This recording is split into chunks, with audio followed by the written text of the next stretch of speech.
All right. All right, so let's jump into strategic family therapy. This is chapter 2 in your Murdoch text. So, this is one of those classic foundational family therapy models that tends to feel very different from many of the approaches that you're probably more familiar with, especially those postmodern and collaborative models. Strategic family therapy is considered a classic model of family therapy, and even though it can feel dated at times, it's incredibly influential, and that's why we go over it and learn it. So you'll see its fingerprints all over brief therapy and solution-focused work, and even some more modern behavioral approaches, and of course, systems-based interventions that we're going to be talking about in this class. So, and I've got an example later on in here that kind of shows you what I'm talking about and makes that a little bit more clear. So, to really understand strategic family therapy, we need to start with the Mental Research Institute, often called the MRI. And I mentioned this briefly in chapter 1, but I'm going to talk a little bit more about its history and context. So, the MRI began as a community based clinic in Palo Alto, California. So, it's very similar to the COPE clinic that we have here in Oxford that we run through our um, counselor education program. So this was an academic clinic, but it was really meant to serve the community. And you think of Palo Alto, you think of the Bay Area in California. It's kind of a nicer, more expensive area, but there are some impoverished, lower income, higher needs areas too. And this clinic was in that area and served that population. And so it was very much like COPE. It was free clinic. It was designed to help people. It wasn't just for research, but research was conducted out of there. And it was an academic training center in the not in really the traditional sense, but more as in like that action-oriented community-based sense. So it functioned as a place where clinicians worked directly with families in the community and studied what actually helped problems change with families. So the focus at the MRI was on communication patterns and how problems were maintained over time rather than on diagnosing pathology or exploring deep internal processes. So they were interested in what worked, especially in a brief amount of time, right? Because, when you're poor and you're especially working poor, you don't have a lot of time to do extensive long-term therapy. So more recently, the MRI closed its doors, sadly, as a traditional community clinic. I think it was in 2018, 2019. It's been since I've been teaching this class. So it closed its doors and it shifted to more of a foundation model. So today its work primarily supports grant-funded projects, research initiatives, and the continued dissemination of systemic and communication-based ideas rather than providing direct clinical services. So really you can apply for grants as long as it has to do with family and communication and systems, approaches. So this historical context matters because strategic family therapy grew out of a very practical problem-solving environment. So that's why I tell you all about this and provide pictures. It's really cute and to kind of relate it to COPE because that was the vibe. It was imagine all your faculty are up at COPE doing research on the work you're doing with clients. That's kind of what the MRI was. So one of the original influential theorists that was at the MRI was Jay Haley, and he is the theorist most closely associated with strategic family therapy. So Haley was deeply influenced by systems thinking, communication theory, and his work with the MRI. So his research focused on power, control, and problem maintenance with families, and especially how symptoms function within relationship systems. So he was really trying to figure out how are families getting stuck? Where are they getting stuck? So Haley believed that problems persisted not because families lacked insight, but because their interaction patterns continued to reinforce the symptom. So his work emphasized designing interventions that directly disrupted those patterns. So he was also known for his strong belief that the therapist should take an active expert role in treatment. And Haley viewed therapy as something that the therapist did to the client rather than something that emerged collaboratively from conversation. So that's not really how we roll and approach counseling today, most likely. Some people are a little bit more directive than others. It kind of depends on your theoretical orientation. But Jay Haley and these other classical theorists, most of the time, they were the expert in the room. They were more like a teacher role. So That's Jay Haley. That's a picture of him right there that you're looking at. And so this belief helps strategic family therapy into a very directive, action-oriented model. All right. So I keep mentioning classic, right? It's a classic model of family therapy. And it falls under this classic model because classic models, including strategic, structural, and Bowenian, that we'll cover before spring break, these approaches generally assume that the therapist is the expert and that families can be objectively observed and that problems exist within identifiable patterns or structures. And so, in contrast, postmodern models like narrative therapy or solution focused they reject the idea that objective truth and the therapist as the expertise. These approaches emphasize client meaning making, multiple realities, collaboration, all that good stuff that we talk about in counseling. But all those postmodern or collaborative theories pull from more classic theories. And so, again, that's why it's important to learn these theories. It kind of laid the groundwork for that. So, why is it called strategic? Well, it's kind of in the name, right? So we can talk about why it's called strategic. It's strategic because the therapist is intentionally designing interventions or strategies to interrupt problematic patterns. Therapy is brief, the goal is symptom relief, and the primary focus is on action rather than insight. So, in strategic family therapy, change happens because the family does something different, not because they gain any deep insight or to why the problem exists. So, it's all about action and behavioral change. Strategic. All right, so let's look at some of these core concepts. Before we go any deeper, this is a good place to zoom out and name the three core concepts that strategic family therapy is built on. So, we've got communication, interaction patterns, and hierarchies.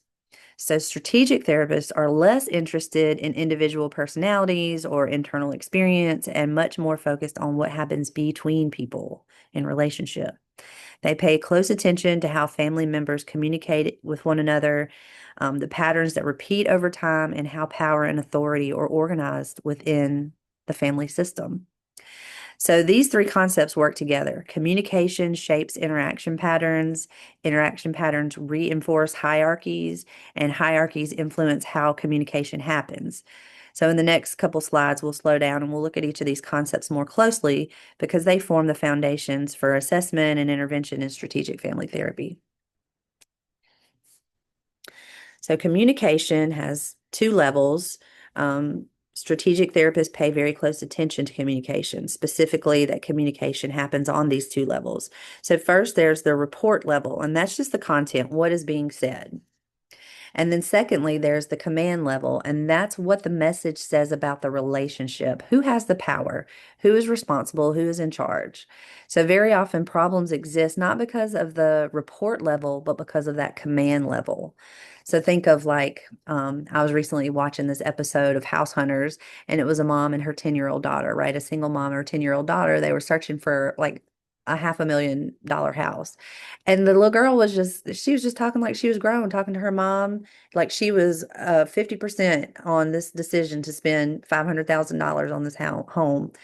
And it was just so funny to us that she was just acting so grown, like that was but the way it wasn't what she would say, but it was like the way she would talk to her mom. You knew she was running that household. Like they were partners. That was not parent-child hierarchy. That was two grown folks shopping for a house. And it was hilarious. It could never be me. But anyway, that's another discussion. But that's just an example of the command level. And it worked for them. They kept referring to themselves as like Gilmore Girls. Again, to each his own. Okay. So interaction patterns, circular causality. Rather than focusing on individuals, strategic family therapists focus on interaction patterns. So, what happens repeatedly between people? And so, the problem is when patterns tend to be predictable, rigid, and self maintaining, like, i.e., getting stuck. So, once a pattern becomes routine, it becomes much harder to interrupt without outside intervention. It's hard for families to change those patterns. And so, this model strongly rejects linear causality.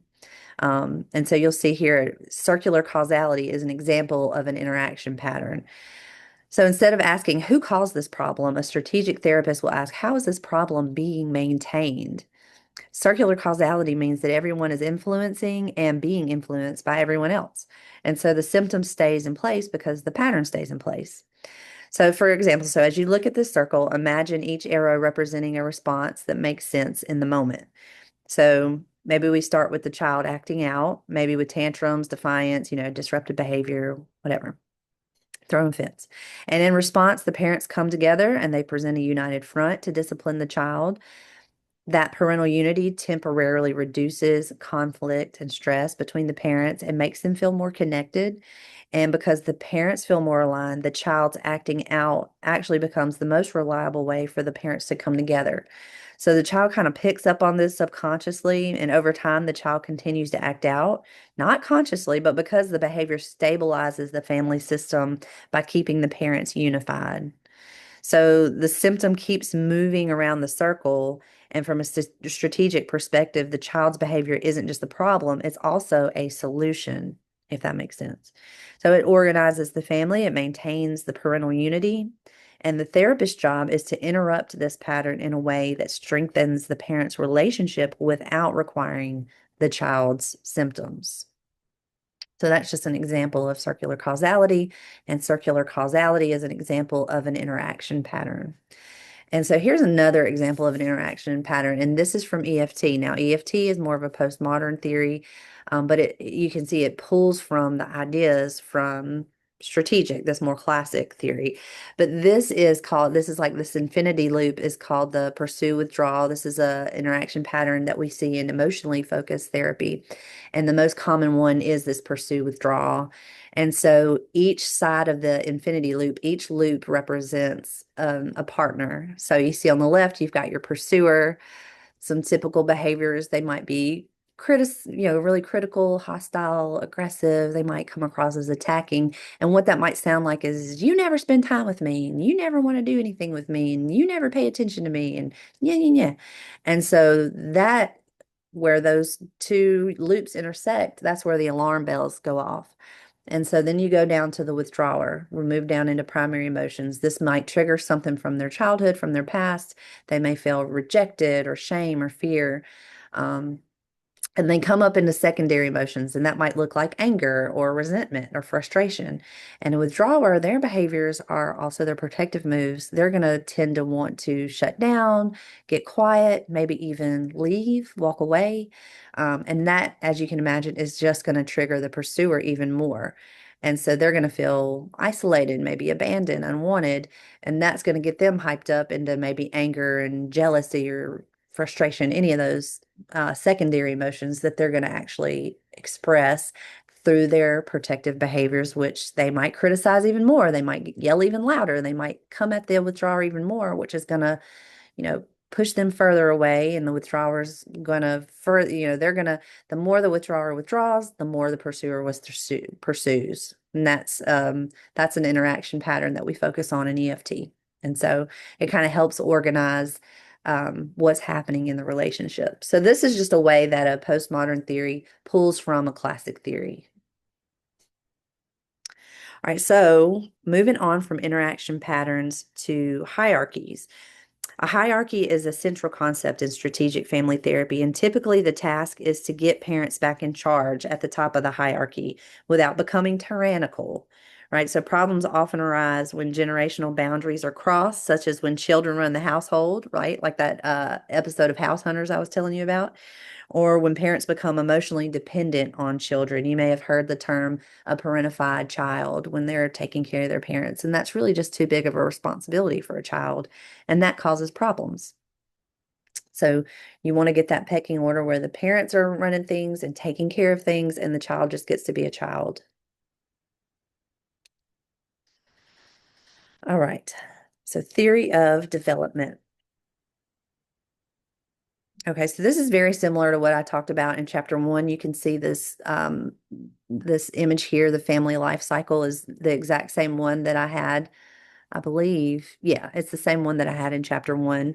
But they kind of word it a little bit differently. But they do, strategic therapists also pay attention to family development across the life cycle. So theirs starts with courtship and then early marriage, and then into childbirth, and then to middle marriage, and then launching children, and then later life. So, very similar to what we discussed in chapter one, where you're leaving home, and then you're in marriage, and then you're a family with young children, then you have adolescence, then you're launching those children, and then you're later in life. Very similar ideas. So, development. And then we will talk about dysfunction and health. Let's see. Go ahead and get it all pulled up here. Oh, let's go back. Okay. So, from a strategic perspective, there is no problem unless the family identifies one. So, that's not a problem unless the family says it's a problem.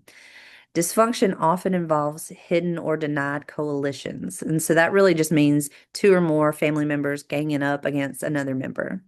Other problems include rigid hierarchies. So, hierarchies are important, but you can't be so rigid that the family isn't able to be flexible and adaptable to different situations.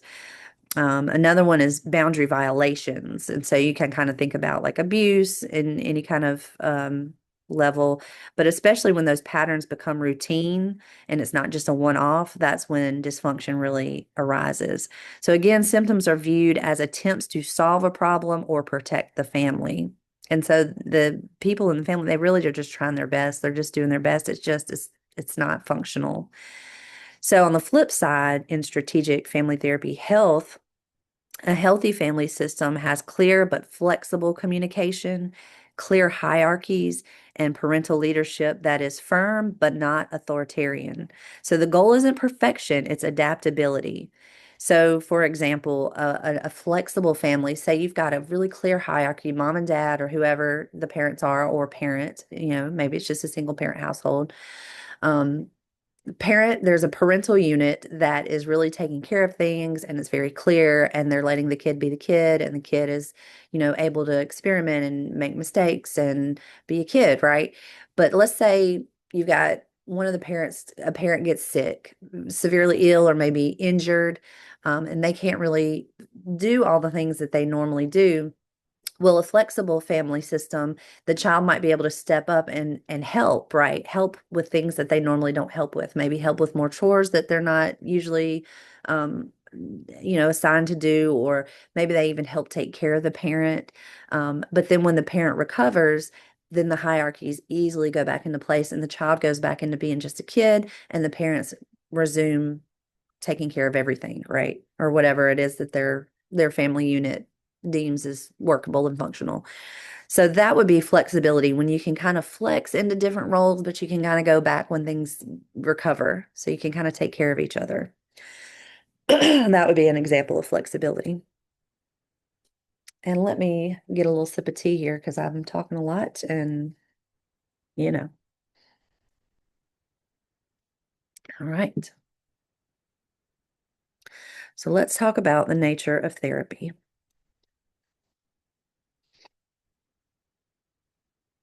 So there's not really any formal assessments in strategic family therapy. Assessment really just happens from watching interactions and watching how the family responds to interventions. So the therapist provides structure, often sees the entire family, and remains flexible about when and where therapy happens. So you might think like home visits. And I remember I've done, when I was a school-based therapist in community mental health, I would still do home visits because we had to get those billable hours, right? So, and I've done family sessions, and actually it was really good because if I'm doing school-based work, you're not really ever seeing the parent or the siblings. But I remember doing a home visit after school with one family in particular, and I saw two of the little girls, and there was four girls total, but two were on my caseload. And I got to go, and they lived with their mom. She was a single mom, and they were really struggling. And we did a family session, and it really kind of helped them bond and bring them together, and kind of taught them how to play with each other and spend time together where they weren't just arguing all the time. And I mean, that was like 15 or more years ago. So I don't remember all the details, but I do remember that session in the home with that family in particular and just how good that felt. I think that's what I just really got energized about family work because it just can be so impactful. So, um, yeah, that's what I was talking about with the atmosphere. All right, so roles of the client and the counselor. The counselor is active, directive, and responsible for outcomes. This is very different from non-directive or client-led models, and the therapist designs the intervention and evaluates whether it works. So really the therapist decides whether or not therapy is working. That's kind of different. And so goals are observable, measurable, and behavioral based. I know we still kind of do that. That's still kind of how goals are. SMART goals, right? All right, so what does the first session look like? So the first session is usually highly structured. So first you've got the social phase, and that's just when you're kind of chit-chatting with everybody and just kind of getting settled into the room. Um, and you usually want to start with the least involved adult, because that communicates the message that you're involved in this too, right? You're not a passive participant here. And then you move into the problem phase. And so everyone gets a chance to speak about what they think the problem is and what's bringing them in. And again, you start with the least involved adult, sends the message that you're involved here too. You're not a passive participant, but you don't ever want to start with the identified patient, the IP. IP is a key term you're going to see throughout family therapy. The identified patient, is who brings the family in to counseling. And a lot of times it starts out as just an individual therapist or client, and they're just talking about their family. You never meet the family, but really they're the IP and they're a part of a system. So just kind of really reteaches you how to think about clients and their problems. But anyway, don't start with the IP, because that communicates that you're the problem and we're here to discuss you. And that's really not what you want to be communicating as a strategic or any kind of family therapist. Then you have the interaction phase. This is when you direct the family. I want you to talk about the problem with each other, and I'm just going to observe kind of how you talk about it. So you're just like looking for who starts, who's the loudest, who withdraws, just all those dynamics. How do they talk about their perception of their family problems with each other when you're not involved as a therapist? So that's the interaction phase. And then you've got the goal setting phase. You've got clearly defined in a solvable way. It's got to be observable and measurable and all that good stuff. So you set some goals for the family, and then maybe you assign some homework. And so we'll talk about what that might look like here in a second. All right. So therapeutic techniques in structural family therapy are called directives. And so directives are the core technique in strategic family therapy. They can be direct, very straightforward instructions, or indirect and paradoxical. And so this is where things can start to feel kind of uncomfortable for students. It gets a little squishy, but so like a direct and straightforward example would be penance. And so I was raised Catholic. I don't know if any of you were, but penance, like we would go to reconciliation. We would go, confess our sins to the priest, and he would say, okay, go say 10 Hail Marys, and that was our penance. And so that's kind of the idea here, is if you have a family, maybe a family member has, okay, so two siblings get into an argument. That's the behavior we want to change. So their penance would be, okay, every time you get in an argument, y'all have to do the dishes together or something like that. Or every time, Mary slams the door, she has to take out the trash for that day, or whatever the penance is. And then you pair it, and it's not necessarily punishment, but it's just kind of something that you have to do to make up for the behavior we're trying to extinguish here. So it's very behavioral, right? Now, the indirect and paradoxical directives, you have to use these with caution. You have to really know what your intention is, and you have to be able to document that and be really clear with the client. There's a couple of types. So one is restraining orders. You tell them, don't change. So if you've got, you're depressed and you never do anything, just don't change. Do everything that a depressed person would do or a depressed family would do, and just kind of observe what that looks like. And then another one similar to that would be like a symptom prescription. So you prescribe the symptom and you say, okay, so you just lay in bed all day. So mom just lays in bed all day. Okay, mom, this Saturday you need to lay in bed all day and you don't need to get up at all. And so if they don't do the homework, okay, well then they've gotten out of bed. That's a good thing. If they do the homework, then they did what the counselor asked. It's all about control and choice. So either way they can win, right? They did what was asked of them, or they didn't do what was asked of them, but they still did a good thing because they got out of bed and got moving and kind of busted out of that rut of laying in bed all day, right? If that makes sense. Symptom prescription, prescribing the symptom. Another one is an ordeal. So then you just make the symptom more trouble than it's worth. So say if you've got a family member who has insomnia and like a teenager staying up late, has insomnia, plays video games, whatever.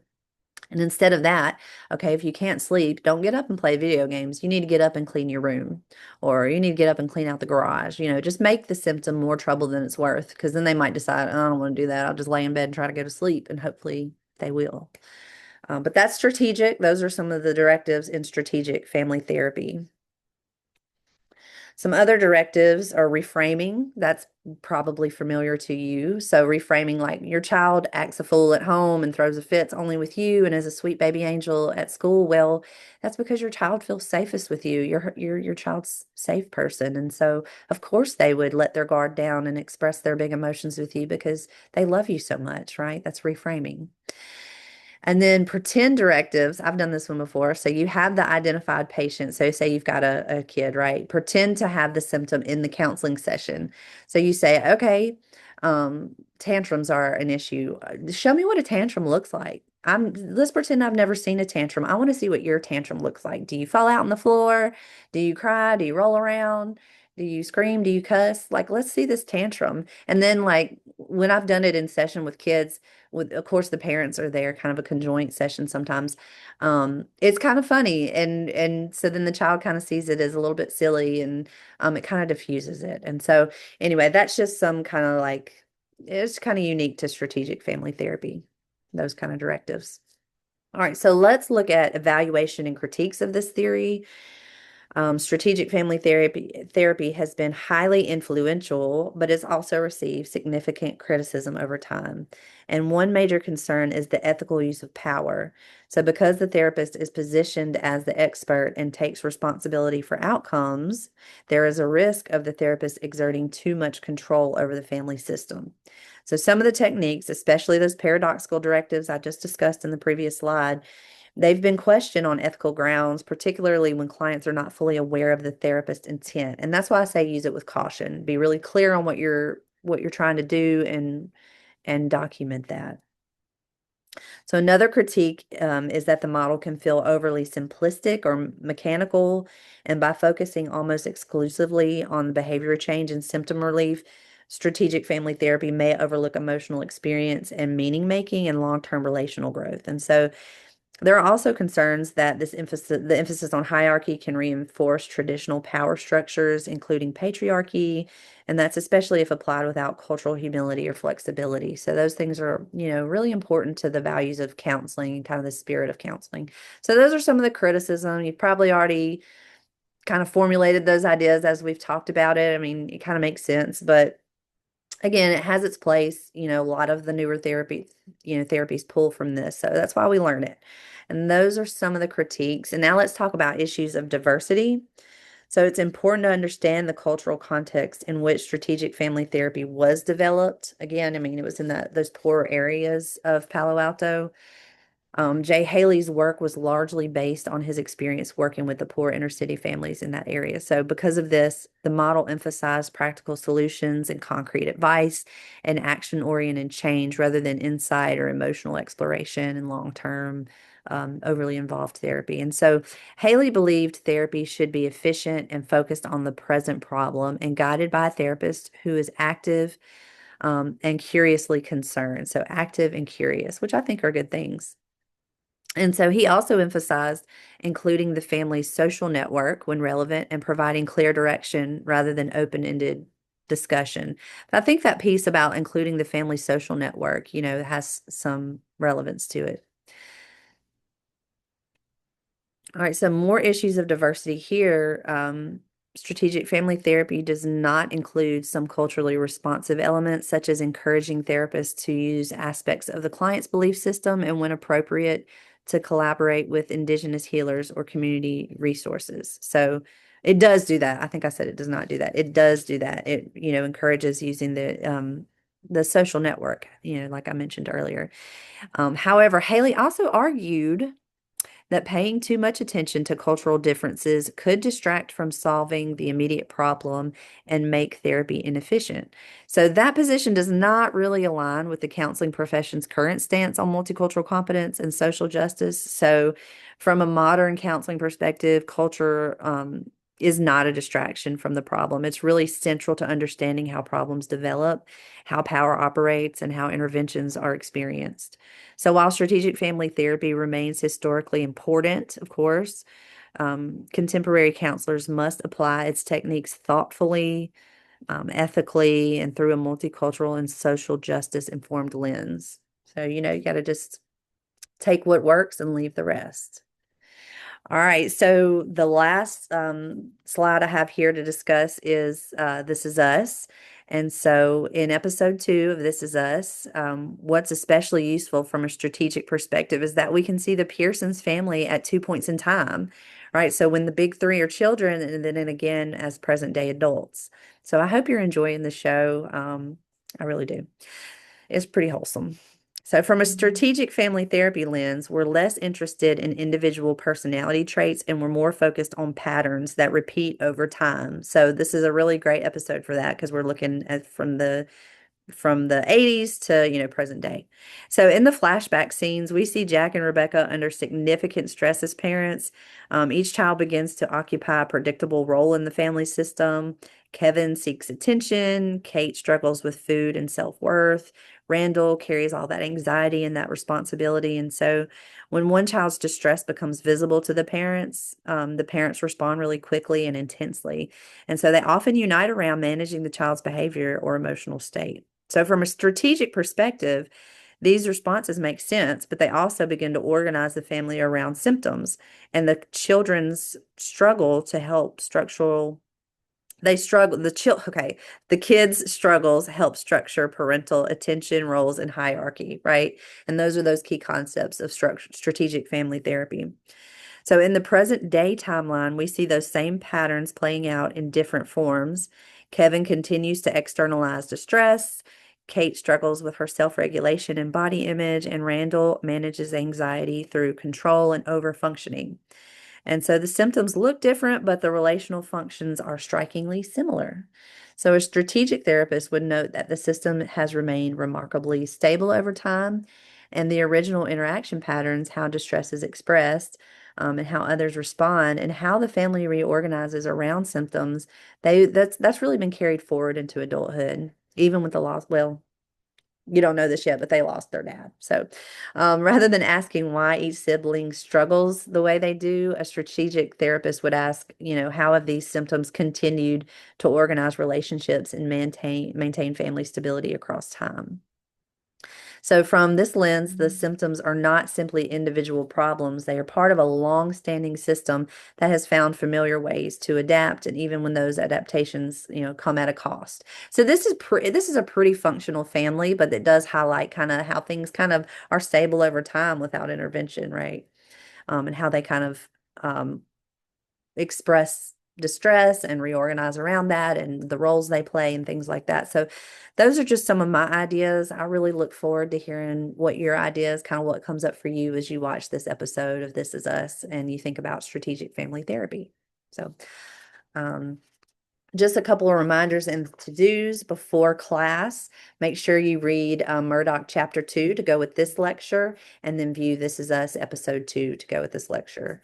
And we'll see you in class, and I look forward to talking with you about it. Thanks for listening.